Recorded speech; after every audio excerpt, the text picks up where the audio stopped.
What if I told you that one of the most powerful tools ever created is sitting right there on your screen, and most people are only using about 10% of what it can actually do?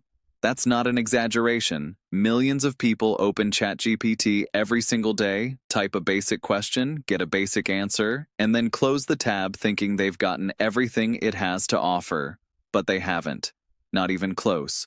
What you're about to learn in the next few minutes is going to completely change the way you think about this tool and what it can do for your life. Whether you've never used ChatGPT before or you've been using it casually for a while, stay with me because by the end of this video, you're going to see it in a totally different way. So let's start at the very beginning.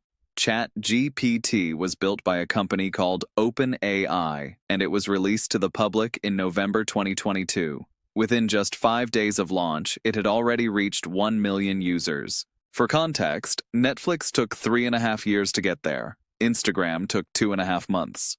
ChatGPT did it in 5 days. That tells you something about how hungry people were for something like this. But what exactly is it? At its core, ChatGPT is a large language model, which is a type of artificial intelligence trained on an enormous amount of text from the internet, books, articles, code, and more. It learned how humans communicate by reading more words than any single person could read in 1,000 lifetimes. And then it learned how to respond in a way that feels natural, helpful, and surprisingly human. If you're new here and you're finding this useful, go ahead and hit that like button right now. It genuinely helps more people find this content. And if you want to keep learning about AI tools in a way that actually makes sense, subscribe to AI Unlocked Official. We break down the most important technology of our time so that anyone can understand it and use it. Now let's get back into it because things are about to get really interesting. Here's something most beginners don't realize. ChatGPT is not a search engine. That's one of the most common misconceptions. When you type something into Google, it goes out and finds web pages that match your query. ChatGPT doesn't do that. It generates a response based on patterns it learned during training. Think of it less like a librarian pointing you to a book and more like a knowledgeable friend who has read millions of books and can have a real conversation with you about almost anything. That distinction matters because it completely changes how you should interact with it. The biggest mistake beginners make is asking vague one-line questions. If you type, "Tell me about marketing," you're going to get a generic, surface-level response. But if you say, "I run a small bakery in a mid-sized city and I want to attract more local customers on a tight budget, what marketing strategies should I focus on?" Now, you're going to get something genuinely useful. The more context you give ChatGPT, the better it performs. It's responding to exactly what you give it. Treat it like a conversation, not a search bar. And this is where something called prompting comes in. A prompt is just the message or instruction you type into ChatGPT. Learning how to write better prompts is probably the single most valuable skill you can develop when using this tool. One of the simplest and most effective techniques is to tell ChatGPT what role to play. For example, you can say, "Act as a personal finance advisor and help me create a monthly budget." Or, "Act as an experienced fitness coach and design a beginner workout plan for someone who works from home." When you give it a role, you're essentially telling it the lens through which it should answer you. The responses become sharper, more specific, and far more actionable. And here's the part that most people overlook entirely. ChatGPT can hold a conversation. It remembers what you said earlier in the same chat session. So instead of starting a brand new chat every time you have a follow-up thought, you can keep building on the same conversation. You can say, "Now make that simpler," or "Go deeper on the second point," or "Rewrite this in a more casual tone." You're not just asking questions, you're collaborating.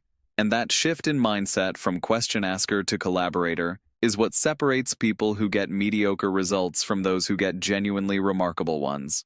Let's talk about some real-world things you can do with ChatGPT that might surprise you. You can use it to draft emails in seconds. Not just generic emails, but emails written in your tone, for your specific situation, addressed to the right kind of audience. You can use it to summarize long documents, paste in a 10-page report, and ask for a 1-paragraph summary and the 5 most important takeaways. You can use it to learn almost anything. Ask it to explain quantum physics like you're 12 years old, and it will actually do that in a way that makes sense. You can use it to brainstorm ideas for a business, a creative project, a speech, a trip, a gift. You can use it to write code even if you've never written a single line in your life. You can use it to prepare for a job interview by asking it to simulate the interview and give you feedback on your answers. The list honestly doesn't stop. Now here's something fascinating that gets into the deeper nature of how this technology works. ChatGPT doesn't think the way humans think. When you ask it a question, it doesn't pause and reflect the way you might. It predicts the most statistically likely sequence of words that would follow your input based on everything it was trained on. In other words, it's doing something incredibly sophisticated that looks a lot like understanding, but it emerges from patterns rather than consciousness. Researchers and philosophers are still debating what that actually means. And that debate matters, because as these systems get more capable, the line between simulated understanding and real understanding starts to get blurry in ways that are genuinely difficult to think about clearly. But here's the thing that should make you optimistic. You don't need to understand the math or the philosophy to benefit from this technology today. What you need is a willingness to experiment. The people getting the most out of ChatGPT right now aren't necessarily the most technical people. They're the most curious ones. They try different approaches. They refine their prompts. They push back when the answer isn't quite right.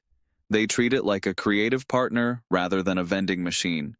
One more thing worth knowing as a beginner. ChatGPT does have limitations, and being aware of them makes you a smarter user. It can sometimes produce information that sounds completely confident and turns out to be incorrect. This is sometimes called hallucination in AI terminology. It doesn't mean the tool is broken. It means you should verify important facts, especially anything medical, legal, financial, or critically important to a decision you're making. Use it as a powerful starting point, not a final authority.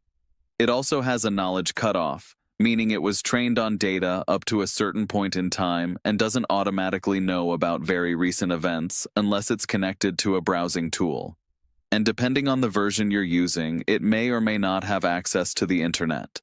The free version has some limitations that the paid version, called ChatGPT Plus, does not. But even the free version is genuinely powerful for the vast majority of everyday tasks. Here's what I want you to take away from all of this. We are living through one of the most significant technological shifts in human history. The people who learn to work alongside tools like ChatGPT are going to have a real and growing advantage in almost every field: writing, coding, research, business, education, creativity, productivity. This isn't hype. The numbers prove it. The adoption curve proves it. And the way people who use it well describe the experience proves it. They describe it as having a tireless, knowledgeable assistant available at any hour who never gets frustrated and always tries to help. Now, I want to hear from you. Drop a comment below and tell me, what is the first thing you're going to use ChatGPT for after watching this video? Or if you've already been using it, what has surprised you most about it so far? Your answer might actually help someone else who's reading the comments trying to figure out where to start. If this video gave you value, share it with someone who's been curious about AI but doesn't know where to begin. You might just give them the starting point that changes how they work, learn, or create. The technology is here, it's accessible, and understanding it is no longer optional for anyone who wants to stay relevant in the years ahead. The only question now is what you're going to do with it.